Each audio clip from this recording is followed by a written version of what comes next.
தினத்தியான நிகழ்ச்சிக்கு உங்களை அழைப்பதில் நான் மிகவும் மகிழ்ச்சி அடைகிறேன்.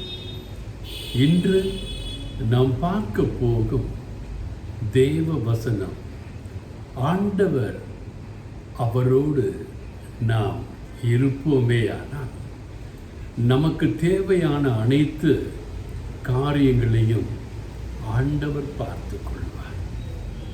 ஒரு வாலிபன் ஒரு அரசனிடத்திலே இள வயதிலிருந்து அரசனோடு பயணித்து கொண்டிருந்தான்.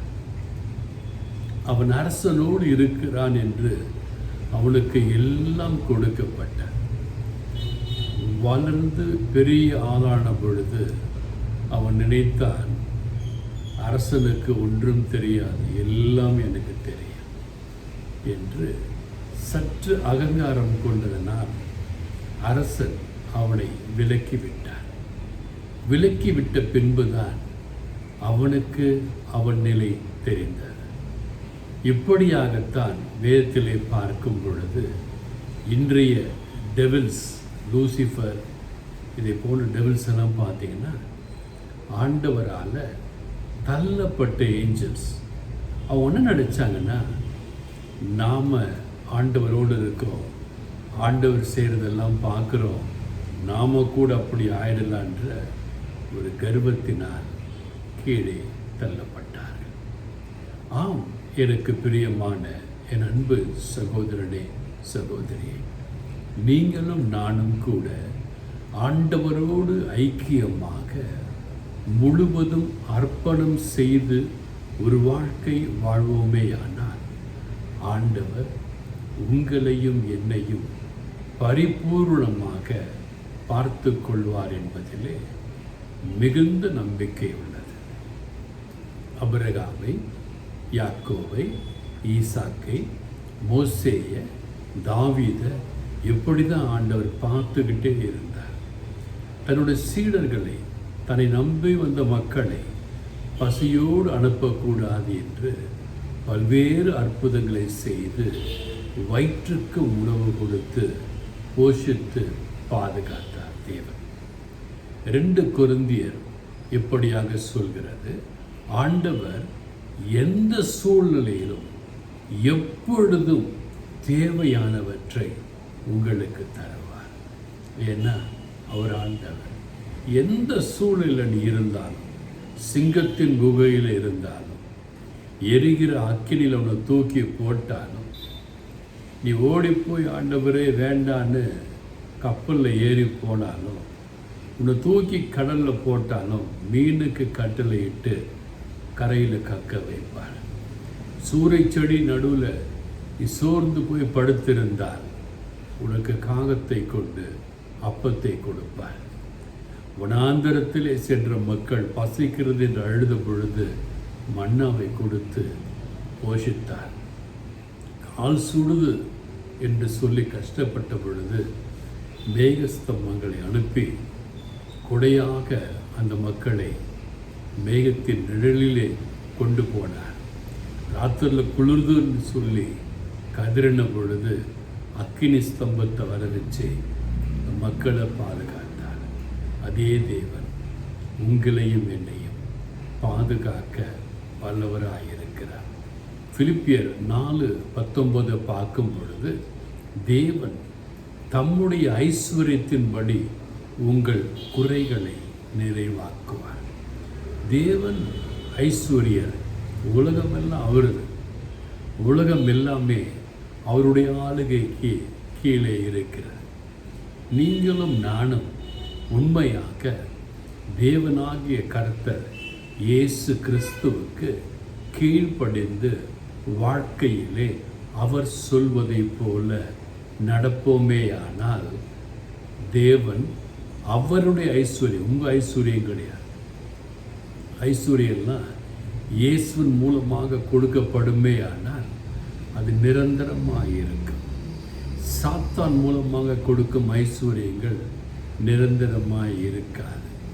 தேவன் கொடுக்கும் ஐஸ்வர்யத்தின்படி உங்கள் குறைவை எல்லாம் நிறைவாக்குவார். 6 கற்சாடிகளிலே திராட்சை ரசம் இல்லை. அங்கு தேவன் இருந்தார், தேவனுடைய தாயார் அங்கு இருந்தார். குறையே இல்லாமல் போச்சு. தண்ணி நிரப்புங்கன்னார், தண்ணி நிரப்புனாங்க. எடுத்து பந்து விசாரிப்புக்காரன் கொடுங்கன்னு சொன்னார், கொடுத்தாங்க. சுவையான திராட்சை ரசமாய் அது மாறிற்று. தன்னுடைய ஐஸ்வர்யம் பாருங்க, வெறும் தண்ணீரை திராட்சை ரசமாய் மாற்றும் பொழுது உங்கள் குறைகளை, என் குறைகளை தேவன் மாற்றுவது அவருக்கு லேசான காரியம். அதனால என்னத்தை சாப்பிடுவோம், என்னத்தை குடிப்போன்னு நீங்கள் கவலையப்படாதீங்க. ஆண்டவருக்கு ஸ்தோத்திரம் சொல்லி கொண்டே இருங்கள், உழையுங்கள், உங்களால் முடிந்தவரை உழையுங்கள். ஆண்டவருடைய வசனத்தை வாசியுங்க. ஆண்டோட வசனத்தை நேரம் கிடைக்கும் போதெல்லாம் கேட்டுக்கொண்டே இருங்க. சில பேர் டைம் இல்லைன்றாங்க. எனக்கு ஆண்டவருடைய வார்த்தை கேட்டுக்கொண்டே இருக்க வேண்டும், அதுதான் எனக்கு பிரியமாக இருக்கிறது. மத்தேயு 6:31-32 பார்த்தீங்கன்னா, ஆகையால் எண்ணத்தை உண்போம் எண்ணத்தை குடிப்போம் என்று கவலைப்படாதீர்கள் என்று ஆண்டவராக இயேசு சொல்லுகிறார். ஏன் இயேசு அப்படி சொன்னார்னா, அவர் நம்பி இருந்தார். எவ்வாறு காகங்கள், பறவைகள், கடலில் இருக்கிற உயிரினங்கள், காட்டில் இருக்கிற விலங்குகள் நேரத்திற்கு எவ்வாறு போஷிக்கப்படுகிறதோ அவ்வாறே உங்களையும் என்னையும் இந்த இயேசு கிறிஸ்து போஷிப்பார்.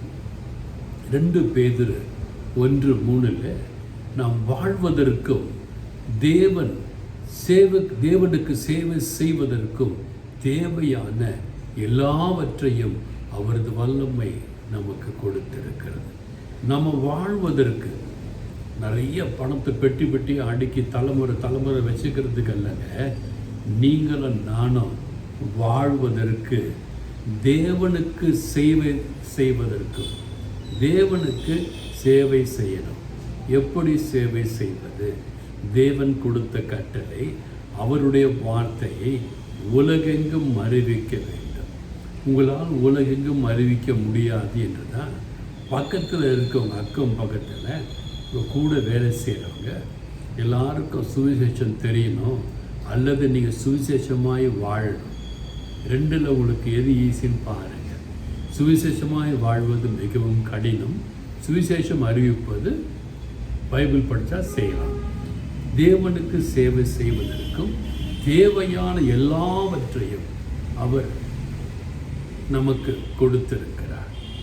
தேவன் அவருக்கு சேவை செய்ய உங்களுக்கு எல்லா ஞானத்தையும் கொடுத்திருக்கிறார்.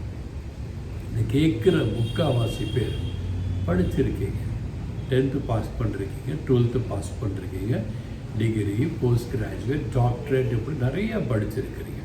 இப்போ நிறைய புத்தகங்களை படித்து பரீட்சையில் பாஸ் பண்ண உங்களால் இந்த வேத புத்தகத்தை எடுத்து வாசித்து ஏன் ஆண்டவர் சொல்கிற அந்த பாஸ் கிரைட்டீரியாவை அடைய முடியவில்லை? எல்லாவற்றையும் அவரது வல்லமை நமக்கு கொடுத்திருக்கிறது என்று 2 பேதுரு 1:3 அழகாக சொல்லியிருக்காரு இல்லையா? அப்போ நம்ம ஏன் பயன்படுத்தக்கூடாது? சிந்தித்து பாருங்கள். ஏன் பயன்படுத்தணும்னா, இயேசு உங்களுக்கு கொடுக்கப்பட்டார். வார்த்தையான தேவனால் மனிதனாக இயேசு பிறக்க வேண்டும், உங்களுக்காக எனக்காக அவர் இருக்க வேண்டும் என்று இயேசு கொடுக்கப்பட்டார். அப்படி கொடுக்கப்பட்ட தெய்வத்திற்கு நீங்கள் என்ன கொடுக்க போகிறீங்க? அவருடைய ஊழியத்தை, அவருடைய சேவையை செய்வதைத்தான் தேவன் விரும்புகிறார். ரோமர் 8:32 தெளிவாக சொல்கிறது, தேவன் நமக்காக தனது சொந்த குமாரனை துன்பத்திற்கு உட்படுத்தினார். பாருங்க, தேவன் தன்னுடைய ஒரே குமாரன், சொந்த குமாரனை உங்களுக்காக எனக்காக துன்பத்திற்கு உட்படுத்தினார். ஏன் தேவன் துன்பப்படணும்னா, நீங்கள் துன்பப்படும் பொழுது எவ்வளவு பெரிய துன்பமாக இருக்கிறது, நான் முடியவில்லை என்று சொல்லக்கூடாது என்பதற்காக அவர் துன்பப்பட்டு நமக்கு காண்பித்து சென்று விட்டார். நமக்காகவே தேவன் தன்னுடைய சொந்த குமாரனை நமக்கு அர்ப்பணித்தார். உங்களுக்காகவும் எனக்காகவும் அர்ப்பணம் செய்த அந்த தேவனுக்கு, அந்த இயேசுவுக்கு நாம் என்ன அர்ப்பணிக்க போகிறோம்? சிந்தித்து தான் பாருங்களேன். ரோமர் 8:18 இவ்வாறு தெளிவாக சொல்லுகிறது, ஆதலால் இக்காலத்து பாடுகளை இனி நம்மிடத்தில் வெளிப்படும் மகிமைக்கு ஒப்பிடத்தக்கவைகள் அல்லவென்று எண்ணுகிறேன். எனவே நீங்கள் படுகிற கஷ்டங்கள், துன்பங்கள், துயரங்கள், வேதனைகள், நோய் நோக்காடைகள் எல்லாம் இனி மகிமைக்காய் ஒப்பிடத்தக்கவைகள் அல்லவென்று எண்ணுகிறேன். எனவே உங்கள் பாடுகளை ஒவ்வொன்றையும் தேவன் பட்ட பாடுகளுக்கு முன்பாக ஒப்பிட்டு பார்ப்பீர்களேயானால் அவை ஒன்றுமில்லை. எனவே எனக்கு பிரியமான என் அன்பு தேவ பிள்ளைகளே, கர்த்தரையே சுரித்து கொண்டிருங்கள், கர்த்தரையே போற்றி கொண்டிருங்கள், கர்த்தரையே வாழ்த்து கொண்டிருங்கள். அவ்வாறு செய்யும் பொழுது எந்த சூழ்நிலையிலும் உங்களுக்கு தேவையான எல்லாவற்றையும் உங்களுக்கு தேவன் தருவார். உதாரணமாக அன்னை தெரசா தன் ஊழியத்தை ஆரம்பிக்கும் பொழுது அவர் மிகவும் பாடுபட்டார். ஆனால் தேவனையே நம்பி, தேவ வார்த்தையே நம்பி அந்த அம்மையார் பணி செய்த பொழுது அந்த அம்மையாருடைய தின தேவைகளையும் இன்றைய தேவைகளையும் கூட அன்றே தேவன் சந்தித்து வைத்து விட்டார். இன்று இந்தியாவில் எல்லா இடத்திலும் பார்த்தீங்கன்னா அந்த அம்மையாருடைய இல்லம் மிஷனரிஸ் ஆஃப் சேரிட்டி என்று நடந்து கொண்டிருக்கிறது. எதுவும் நின்று போயில்லை, நம்ம செத்து போனோம் நின்று போயில்லை. அதே போல் நீங்கள் செய்கின்ற ஒவ்வொரு காரியமும், நீங்கள் செய்கின்ற ஒவ்வொரு சுவிசேஷ ஒளிபரப்புதலும் உங்களோடு நின்று போய்விடக்கூடாது. எவ்வாறு அந்த அம்மையார் இருந்தாலும் இறந்தாலும் அந்த காரியங்கள் நடைபெற்று கொண்டிருக்கிறதோ அவ்வாறு நீங்கள் இருக்கும் வரை, நீங்கள் இருந்தாலும் கூட இந்த இயேசுவினுடைய ஊழியம் நடந்து கொண்டே இருக்க வேண்டும். எனவே எனக்கு பிரியமான அன்பு தேவ பிள்ளைகளை, இன்று கேட்ட ஒவ்வொரு வார்த்தைகளையும் தயவு செய்து சற்று சிந்தித்து பாருங்களேன்.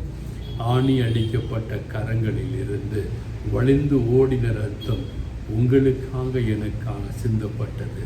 அந்த இரத்தம் உங்களையும் என்னையும் பார்த்து கேட்கிறது, ஏன் பயப்படுகிறாய்? ஏன் பயப்படுகிறாய்? ஏன் திகைந்து போகிறாய்? ஏன் கவலைப்பட்டு கொண்டிருக்கிறாய்? நான் இருக்கிறேன். உனக்கு ஏற்ற காலத்திலே, உனக்கு ஏற்ற வேளையிலே எல்லாம் செய்து முடிப்பேன் என்று சொல்லுகிறார். இந்த வார்த்தையை நம்பி நீங்கள் இருப்பீங்கன்னா நீங்கள் நல்லா இருப்பீங்க. உங்கள் குடும்பம் நல்லா இருக்கும், உங்கள் பிள்ளைகள் நல்லா இருப்பாங்க, உங்கள் பேர பிள்ளைகள் நல்லா இருப்பாங்க. God bless you all.